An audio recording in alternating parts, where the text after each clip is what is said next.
Regresamos a Plató, seguimos en el Magazín Málaga TV y en nuestra primera edición semanal hoy vamos a abrir nuestro espacio mensual dedicado a la historia de la educación. Una sección, como digo, mensual que nos viene desde hace ya ¿cuántos años, José Antonio Maña? Pues casi 6 años ya. Casi 6 años más esta sección aquí en el programa. Sí. Bueno, pues de la mano de José Antonio Maña tenemos la oportunidad de aprender, de recordar, de emocionarnos con todo lo que tiene que ver con la educación y con la educación en sus diferentes etapas, en sus diferentes épocas. Bueno, buenas tardes, José Antonio. Hola, buenas tardes, ¿qué tal, amigo? Fijaros que ya hoy nuestro decorado está dando alguna que otra pincelada, alguna que otra pista de lo que vamos a hablar, de uno de los temas. Sí. ¿Veis por ahí esos personajes entrañables? Lo dejamos ahí como cebo, como un poquito a ver de qué va la cosa luego. Pero vamos a comenzar por los comentarios de texto. Vamos un poquito a recordar en qué consistían esos comentarios de texto que todos los que hemos pasado por ejemplo, secundaria o en selectividad hemos tenido que hacer. Claro, los comentarios de texto eran una prueba bastante difícil, ¿no? Porque tú no estabas acostumbrado en determinados momentos a una obra literaria, una poesía, un trozo de una novela o un artículo periodístico, pues entresacar un poco las ideas. Y los comentarios de texto siempre han sido un reto, ¿no? Recordad que los comentarios de texto no es hacer un resumen de lo que estás leyendo, sino hacer una interpretación crítica de lo que te pone aquel documento, ¿no? O sea, analizar, sacar conclusiones, efectivamente. ¿No? Siempre se recordaba el profesorado que impartía esta asignatura que antes de empezar a escribir como un loco, una loca, lo que había que hacer eran unos pasos previos. Vamos a recordarlo. Era una lectura atenta, es decir, leer varias veces el texto para quedarte con lo que estaba realmente transmitiéndote el contenido. Después, hacer una que se llama localización, que es intentar saber el autor, el género al que pertenece el texto. Ponerlo en el contexto. Exactamente. El país, la época. Un poco eso. A continuación teníamos la identificación del tema, que era buscar el tema principal del texto, incluso los temas secundarios. Y después antes de empezar a escribir, una estructura, un pequeño esquemita de lo que vas a contar. Y después ya te ponías a hacer realmente el comentario de texto, que básicamente estaba formado por 3 partes. La presentación, donde se ponían todos estos datos que has recogido anteriormente, el autor, la obra, la época y el tipo de texto. Después, contextualizar lo que es el comentario de texto, como un fragmento, hacer un resumen, un pequeño resumen del contenido de la obra, y después hacer un enfoque, es decir, de qué va el texto, qué es lo que quiere transmitir. Claro, al final no deja de ser un ejercicio de comprensión lectora. Efectivamente, eso es lo que se trataba. Claro, se trataba al final de que tú adquirieras destreza a la hora de analizar, de comprender lo que estás leyendo. Efectivamente, ese era el objetivo final de los comentarios de texto, y que fueras capaz de interpretar cualquier tipo de texto, ya sea un poema, ya fuera un artículo de prensa, un trozo de una obra literaria famosa, etcétera. Y te quería preguntar, José Antonio, esta técnica o ejercicio del comentario de texto, ¿en qué asignatura se solía plantear a los estudiantes? Claro, había básicamente en mi época dos momentos. Uno era cuarto de bachillerato, 14 años, que era una asignatura de lengua española, y después en sexto bachillerato, antes de entrar en COU, que era literatura española. Hemos traído algunos libros por aquí de aquella época. Y después, un momento crucial de todo esto era la selectividad. En la selectividad, una de las partes que caía siempre era un comentario de texto, incluso ahora. ¿Qué te ha caído? Periodístico, novela, en fin, es un tema que hoy actualmente también sigue. Fíjate, después teníamos lo que era el análisis, el qué se dice y el cómo se dice, es decir, qué es lo que estaba intentando transmitir el autor o la autora, y después cómo lo dice, el vocabulario, el tipo de frase que utilizaba, las metáforas, la juxtaposición de palabras, cómo se hacía. Y por último, las conclusiones, que eran importantes, es decir, las conclusiones eran resumir la idea más importante de lo que tú has escrito, dar una opinión justificada de lo que tú has leído, es decir, qué es lo que opinas, y acabar siempre con una reflexión final, dando importancia al texto que has escrito. Esto era un comentario de texto. Había claro, en plan rápido explicado, pero que había una cierta metodología, o sea, había una estructura que seguir, unas pautas, como un protocolo, ¿no? Protocolo. De hecho... Y vemos aquí, mira, fíjate que nos ha traído un libro, ¿no? Sí, Método y práctica pone. Hemos traído una serie de fotografías de algunos libros que te ayudaban a ver cómo se hacían esos comentarios de texto, y después otras cosas que tenía eran los diccionarios fundamentales, sobre todo el de antónimos y sinónimos, y también los libros tuyos de literatura, si te los dejaban. Bueno, pues ahí están esas imágenes de esos libros a los que hacía referencia José Antonio Maña, comentarios de texto, cómo proceder a ello, el por qué existía ese ejercicio, cuál era el fin, que al final lo hemos comentado, que era facilitar destreza a la hora de analizar lo que leemos, de comprender lo que leemos. Tan importante en nuestra vida diaria. Sí, porque luego eso al final es aplicable al resto de nuestra vida, ¿no? El comprender lo que se lee, no solo leer y repetir sonidos, sino comprender lo que estamos leyendo. Y las ideas que Y las ideas también, claro que sí. Muy bien. Oye, vamos a hablar de esas series de dibujos animados de los años 80, de los 90, que han marcado a varias generaciones, entre las que yo me encuentro y tú también, José Antonio. También, sí, yo también. Series que son entrañables, que, bueno, veíamos con mucha ilusión normalmente en el único televisor que había en casa, que era el televisor en el salón. Claro, efectivamente. La familia, yo recuerdo cuando éramos chicos, yo ya era un poquito más mayor, pero yo recuerdo con mi hermana viendo las series estas, y son las series infantiles, series de dibujos, fueron tanto las animadas como las de personajes, fueron una herramienta muy poderosa en determinados momentos en la educación, ¿no? Claro, porque es verdad que la mayoría tenían ese punto ahí de inculcar valores, ¿no? Valores morales, éticos, también ahora que se habla tanto de la empatía, de la solidaridad, pues también... Yo creo que, mira, hemos visto a Marco, pues fíjate, Marco, el niño, lo que sufrió por encontrar a su madre. Fíjate. Yo creo que lo primero que te ayudaban las series era a comprender determinados conceptos, descubrimientos, teorías que iban apareciendo. Después te hacían el aprendizaje de todo esto mucho más cercano, más agradable, y te motivaban a que siguieras aprendiendo. Recuerdo la serie Érase una vez. Un fin, triste y oscuro. Claro, bueno, claro, esa por ejemplo. Mira, ¿no? Ulises. Después también... Hombre, Pipi Cazarlarga con su mono, sus trenzas. ¿Te acuerdas de la canción? Pipi Landstrom, Pipilota para los niños. Hombre, mira, y Oliver y Benji. Oliver, Benji. Los magos del balón, Benji, Oliver, sueños de campeón. Y Marco, a mí me daba mucha pena. Marco, venga, Marco, vamos a cantarla, Diego. En un puerto italiano, al pie de la montaña, vive nuestro amigo. Esta es la que yo le cantaba a mi hija para que se durmiera. En una triste morada. Correcto. Mira, D'Artagnan. La abeja Maya también entrañable. Sí. En un país multicolor. Vivía Maya bajo el sol. Esta era de... Érase con todas sus variantes, porque érase una vez la historia, érase el cuerpo humano, el cuerpo humano. En fin, había una serie de... Que la serie Érase una vez era una coproducción de un montón de televisiones europeas, entre las que estaba Televisión Española. Claro, pero aunque luego muchas de esas series que estamos viendo, menos Pipi, que era sueca, casi todas eran japonesas. Eran japonesas. Las dos primeras fueron Heidi y Marco. Yo recuerdo las dos primeras que salieron en televisión fueron Heidi y Marco. Y después vinieron todas las de BRB, que era una productora, BRB Internacional, que fue una productora española muy, muy famosa. Hicieron como D'Artagnan y los Mosqueperros, hicieron también Sancho Quijote. Claro.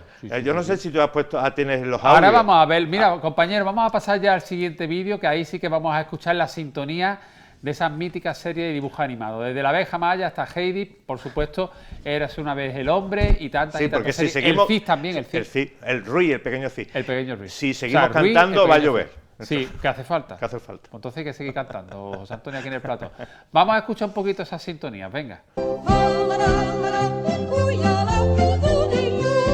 Abuelito, dime tú, ¿qué sonidos son los que oigo yo? Abuelito, dime tú, ¿por qué yo en la nube voy? Dime por qué huele el aire así. En un puerto italiano, al pie de las montañas, vive nuestro amigo Marco, en una humilde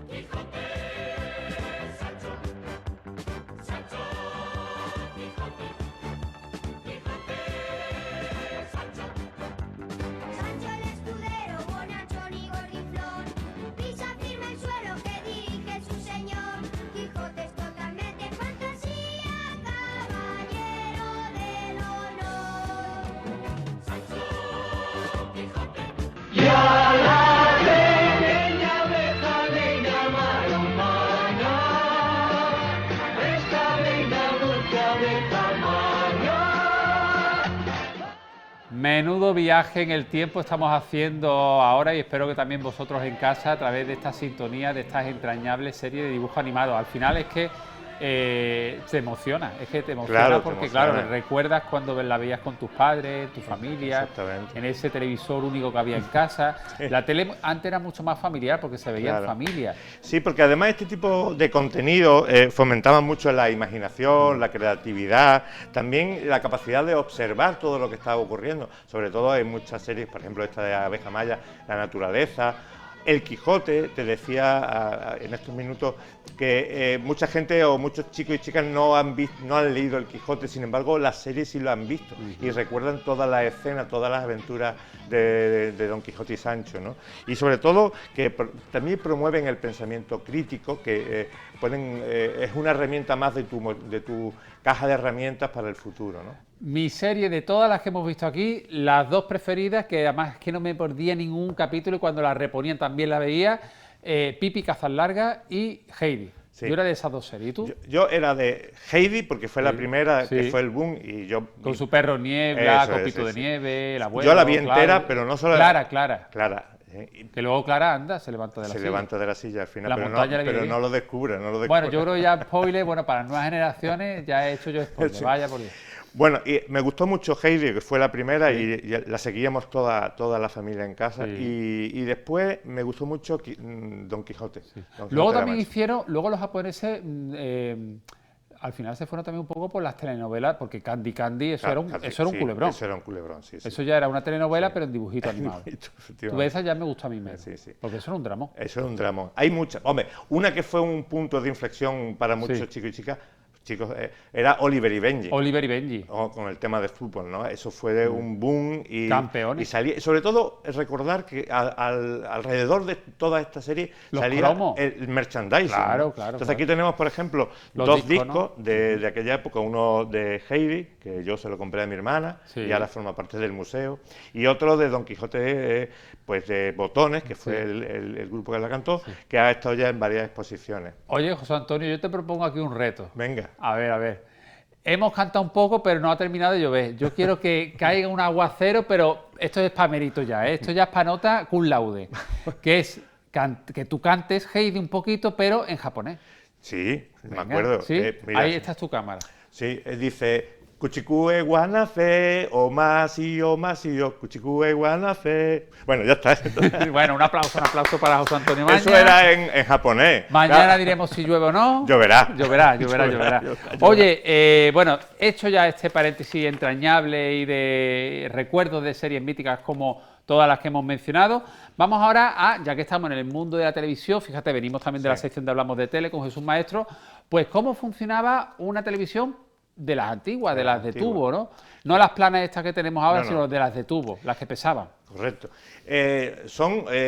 Las televisiones antiguas estaban basadas en una cosa que se llamaba el tubo de rayos catódicos. Empezar diciendo que este vídeo que vamos a ver ahora y que hemos desmontado una televisión es muy peligroso. Es decir, esto no se puede hacer sin la supervisión de alguien que sepa. Vale. Porque dentro de una televisión, incluso a pesar de que esté desenchufada y esté apagada, hay la pantalla conserva alta tensión. Hasta 40.000 voltios puede haber dentro de una televisión. Bueno, primero vamos a ver una serie de ilustraciones, coméntanos, Exactamente. José Sí. Antonio. Empezar diciendo que los tubos de rayos catódicos las televisiones son un mecanismo mediante el cual en un tubo que se ha hecho el vacío, en la parte posterior hay un cañón de electrones que se disparan hacia adelante. En esta escena, en esta imagen que tenemos en la parte de atrás el filamento normalmente de wolframio que se pone incandescente, que es el cátodo, y desde ahí salen disparados los electrones hacia la pantalla. La pantalla, en el interior está recubierto de una materia fosforescente, de fósforo en este caso, ¿no? Y mediante unos dispositivos, unas bobinas, unos electroimanes que están a mitad de recorrido, que son lo que está en el centro de rojo, tenemos por un lado los ánodos aceleradores, es decir, que van a concentrar ese cañón de electrones, esos electrones disparados, en un punto que sería el centro de la pantalla, y después con las bobinas que tenemos ahí vamos a mover arriba y abajo, a derecha e izquierda, para que en la pantalla se recorra líneas, en este caso líneas horizontales que van bajando. ¿Te acuerdas de aquel programa 625 líneas de la televisión? Y eso, en función de la frecuencia que tenemos en la corriente eléctrica, hace que se vea. En algunas televisiones antiguas se veía como que parpadeaba la imagen. Eso era porque no estaba bien sincronizada la frecuencia de la televisión. Pero básicamente es esto, es un cañón de electrones que son disparados hacia adelante, hacia la pantalla recubierta, y al llegar los electrones a ese fósforo lo excitan y por el otro lado se ve un punto luminoso. Si eso tú lo mueves con las bobinas deflectoras hacia arriba, hacia abajo, recorriendo las líneas, pues tienes la imagen. Mira. Esto es sencilla, muy sencillamente, cómo explicaba, cómo funcionaba ese tubo. Y ahora sí que vamos, mira, aquí estamos viendo también todo lo que tú has explicado. El raster, ¿no? Esto es el raster. El raster. El raster, que es el recorrido. Ese tubo que estamos viendo fue el primer tubo de rayos catódicos que se inventó en el mundo. Fue en el año 1897 y lo inventó un señor que se llamaba Ferdinand Braun. Fíjate que no hace tanto, en 1897. De la Casa Braun luego, ¿no? No, no tiene nada que ver, que se llamaba así. Vale. Se llamaba así ese señor. Oye, José Antonio, vamos a ver ahora sí que el vídeo que has grabado en las instalaciones del Museo Andaluz de la Educación, correcto, en Alhaurín de la Torre, que ya aprovecho para invitar a nuestros espectadores que visitéis el Museo Andaluz de la Educación, que además es muy curioso, hay cosas muy llamativas, vais a recordar cómo fueron vuestros años hace tiempo ya de escuela, de instituto, de secundaria, y está en Alhaurín de la Torre con entrada gratuita, el Museo Andaluz de la Educación. Vamos a ver el vídeo que ha grabado en esas instalaciones de cómo es por dentro un televisor de los de tubo, de los antiguos. Efectivamente, vamos a intentar describirlo. Bueno, lo primero que tenemos aquí en el vídeo es un tubo, un TRC, un tubo de rayos catódicos. Recordad que los rayos catódicos se descubrieron por dos científicos, Plücker y Hittorf, en el año 1859, es decir, no hace tanto. En esto vemos el tubo, es un tubo de los primeros que hubo, de cátodo frío, y en el que vemos la parte de atrás y hacia dónde van disparados los electrones en la parte delantera, que está recubierta en el interior, como hemos dicho, por un elemento fluorescente o fosforescente, en este caso fosforescente. Esto es una pantalla de las antiguas, pequeñitas, no de las más grandes, y vamos a intentar ver por dentro. Ya te digo, esto es muy peligroso, no se puede hacer por una persona que no sea especializada.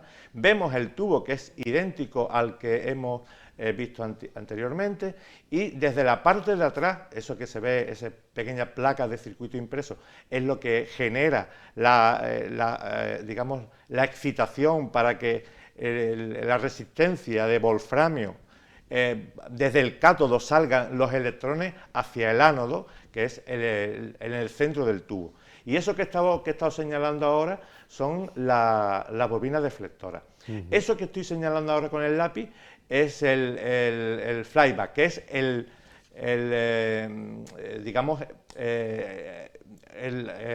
lo que hace que haya alta tensión, el generador de alta tensión. Y eso que tenemos ahí es el sintetizador. Eso es lo que convierte la señal, la radiofrecuencia que recogemos con la antena, en sonido y en imagen, que después se manda hacia lo que es el altavoz, que está en el lateral, que esto es un televisor mono, y el tubo para mandar las imágenes. Hay muchísimos más componentes, que son la electrónica. Este es un televisor electrónico. Había los antiguos que eran de tubo, de válvula, de tubos de vacío, ¿no?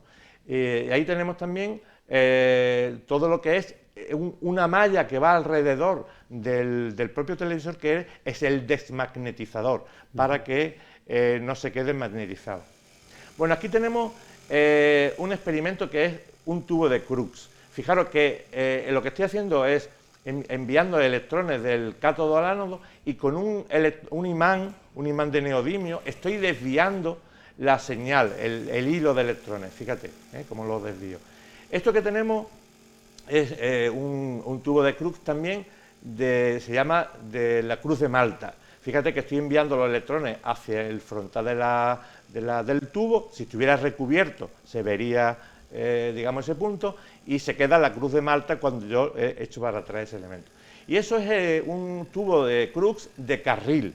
Fíjate que eso demuestra, cuando chocan los electrones con esa pequeña ruleta de láminas de mica, que los electrones tienen, aparte de carga, tienen masa, que hacen que el carril se mueva de derecha a izquierda. Y todas estas muestras que nos estás explicando generan al final un sonido también. Claro, lo que está sonando es el propio carrete de Ruhmkorff, que es, digamos, el transformador de corriente continua a alta tensión que hace que se exciten estos tubos. Oye, verlo así impresiona, ¿eh? Estos son tubos de Heisler, son tubos que tienen parcialmente el vacío y que están rellenos de gases nobles.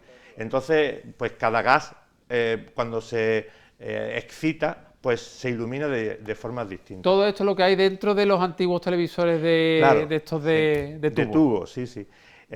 Claro, afortunadamente ya todo eso, que eran una tecnología ya completamente obsoleta. Eran televisores muy pesados. Eran también, pesados, claro, porque los cristales eran de vidrio de plomo. Entonces, pesaban mucho los televisores. Lo que más pesaba era el tubo de rayos catódicos. Sí. Y bueno, todo eso se quedó muy atrás.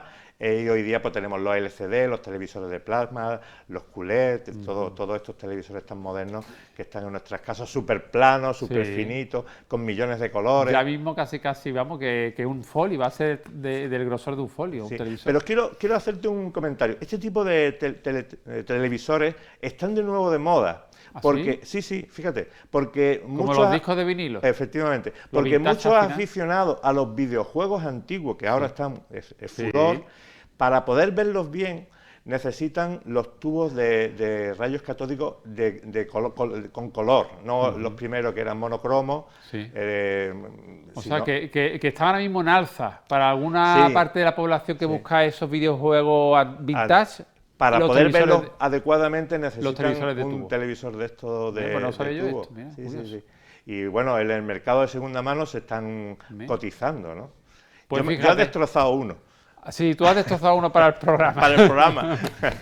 Bueno, pues José Antonio, hasta aquí nuestro espacio de hoy de Historia de la Educación. Hoy con más tiempo que la última entrega. Hoy hemos podido hacer como nos gusta este espacio y ha sido un espacio muy variado, oye, porque hemos empezado hablando de los comentarios de texto, luego recordando esa serie entrañable de los años 80, 90 de serie de dibujitos animados y de no dibujitos animados, porque Pipi Cazas Larga era de personajes de carne y hueso, y esa sintonía, esa música que está en la memoria colectiva de muchos ciudadanos, para terminar hablando de cómo funcionaba antiguamente por dentro un televisor de tubo. Sí. Increíble, ¿verdad? Fíjate que el primer televisor comercial que se hizo de CRT es del año 1934, lo hizo Telefunken en Alemania, o sea que no hace tanto. No hace tanto. Pues nos vemos ya en un mes aproximadamente aquí en Málaga TV, en el espacio Historia de la Educación. José Antonio Maña, muchas gracias. A ti, a vosotros.